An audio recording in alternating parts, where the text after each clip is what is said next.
अच्छा, ये बात भी यहाँ बताना बहुत जरूरी है कि जब फिल्म शुरू होती है तो पहले ही सीन में दिखाया गया है कि पृथ्वीराज चौहान को पकड़ लिया गया है, उसकी आंखें फोड़ दी गई हैं और आंखें बिल्कुल सूख गई हैं, ठीक हो गई हैं। यानी कि पृथ्वीराज को शायद 1-2 साल पहले पकड़ा होगा, तभी तो 1-2 साल में भाई बिल्कुल उसकी आंखें ठीक हो गई है जो उसकी आंखें निकाली थी। और अब पृथ्वीराज को नकली शेरों के साथ लड़ना है अपनी जान बचाने के लिए।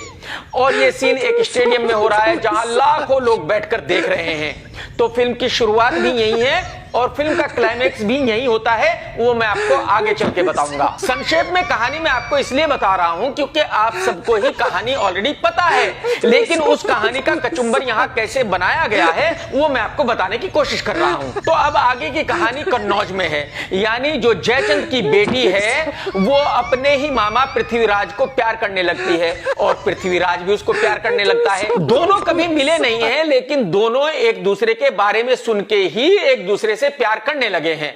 अब कमाल यह है कि भाई पृथ्वीराज के भाई की अगर वो बेटी है तो पृथ्वीराज की भी बेटी हुई। तो जो पृथ्वीराज ये डायलॉग कहता है कि धर्म के लिए जिया हूं, धर्म के लिए मरूंगा, ये उसका कैसा धर्म था कि वो अपने भाई की बेटी को भगा कर ले जाता है, उससे शादी कर लेता है। भाई उसके भाई की बेटी मतलब उसकी बेटी, तो ये तो ऐसा हुआ कि उसने अपनी ही बेटी को भगाकर उसके साथ शादी कर ली। पहली बात तो मैं ऐसा मानता हूं कि ऐसा हुआ नहीं होगा, क्योंकि उस वक्त के जो राजा थे वो बहुत ही संस्कार वाले थे, वो ऐसी हरकतें बिल्कुल नहीं करते थे। लेकिन अगर ऐसा हुआ भी था तो फिर उस पर फिल्म बनाने की क्या जरूरत थी, ये दिखाने की क्या जरूरत थी कि पृथ्वीराज एक ऐसा आदमी था कि उसने अपनी ही बेटी को भगाकर उसके साथ शादी कर ली थी। तो मेरे हिसाब से ये एक बहुत ही घटिया चीज है जो फिल्म में दिखाई गई है। दूसरी इससे भी ज्यादा घटिया चीज ये है कि जयचंद की बेटी संयोगिता अपने बाप की बिल्कुल भी रेस्पेक्ट नहीं करती और ऐसा दिखाना बहुत ही गलत है। आज भी हिंदुस्तान में लाखों लोग ऐसे हैं जिनको बेटी नहीं चाहिए, सिर्फ बेटे चाहिए। वो ऐसा समझते हैं कि बेटियां अपने बाप की इज्जत नहीं करती, बेटियां अपने बाप की इज्जत नहीं रखती, बेटियां किसी के भी साथ बाप को छोड़कर भाग जाती हैं और इस फिल्म में भी ऐसा ही दिखाया गया है। तो मैं ऐसा मानता हूं कि ये बेटियों के बारे में बहुत ही गलत चीज दिखाई गई है। मैं ऐसा बिल्कुल नहीं मानता कि कोई बेटी अपने बाप का रेस्पेक्ट नहीं करती। मैं ऐसा बिल्कुल नहीं मानता कि कोई बेटी अपने बाप से नफरत करती है। मेरा पर्सनली ऐसा मानना है कि बेटियां बाप से बेटों से ज्यादा प्यार करती हैं। बेटा बाप को छोड़ सकता है लेकिन बेटी बाप को कभी नहीं छोड़ सकती, आखिरी दम तक नहीं छोड़ सकती। अब सीधे क्लाइमैक्स पर आते हैं क्योंकि बीच में कुछ भी है नहीं, एकदम घटिया हरकतें हो रही हैं। बीच में सिर्फ इतना होता है कि जयचंद की फौज एक किले पर हमला कर देती है। संजय दत्त जो पृथ्वीराज का राइट हैंड है, जिसको बहुत ही बलवान दिखाया गया है, वो वहां लड़ने के लिए जाता है और आप यकीन करें उसको सिपाही मार देते हैं।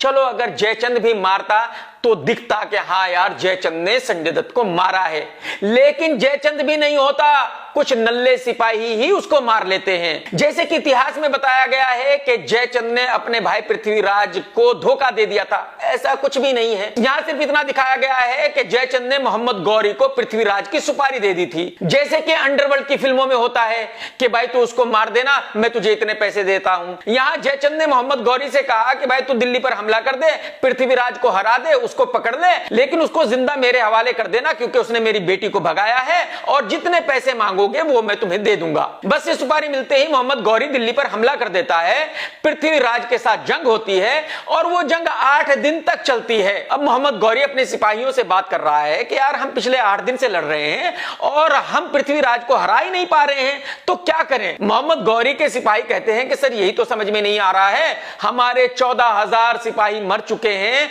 लेकिन हम इनको अभी तक हरा नहीं पाए, तो क्या करें। मोहम्मद गौरी कहता है कि भाई दिक्कत ही कोई नहीं, तुम 15-20 लौंडे जाओ उस कैंप में जहां पृथ्वीराज सो रहा है और उसको उठाकर लेके आओ। ये 10-15 लौंडे जाते हैं और कैंप पर हमला कर देते हैं और चुपचाप जाकर पृथ्वीराज को पकड़ लेते हैं और कुत्ते की तरह बांधकर मोहम्मद गौरी के पास ले आते हैं। आप अंदाजा लगाइए कि जिस सोनू सूद को बहुत ही बलवान दिखाया गया है, जो हर वक्त पृथ्वीराज के साथ रहता है, वही उस बग्गी को खींचते हुए लेके जा रहा है जिस पर पृथ्वीराज को बांधा गया है। यानी कि ये सारे के सारे लुखे थे जिनको अब तक वॉरियर दिखाया गया था, और वो 10-15 लौंडे ऐसे उठा के लेके गए इनको, जैसे किसी कुत्ते को बांध कर ले जाते हैं। अब क्लाइमैक्स में फिर वही सीन शुरू होता है जहां फिल्म शुरू होती है, यानी कि स्टेडियम। वहां पृथ्वीराज को जंजीरें पहनाई हुई है, हाथ बांधे हुए हैं, लेकिन कमाल यह है कि रस्सी इतनी ढीली बांधी गई है कि हाथ ऐसे उसने लटकाए हुए हैं अक्षय कुमार ने उसमें, और डायलॉग्स बोल रहा है कि मोहम्मद गौरी तुझ में हिम्मत है तो अकेला लड़। तो पता है इसकी शूटिंग कैसे हुई होगी?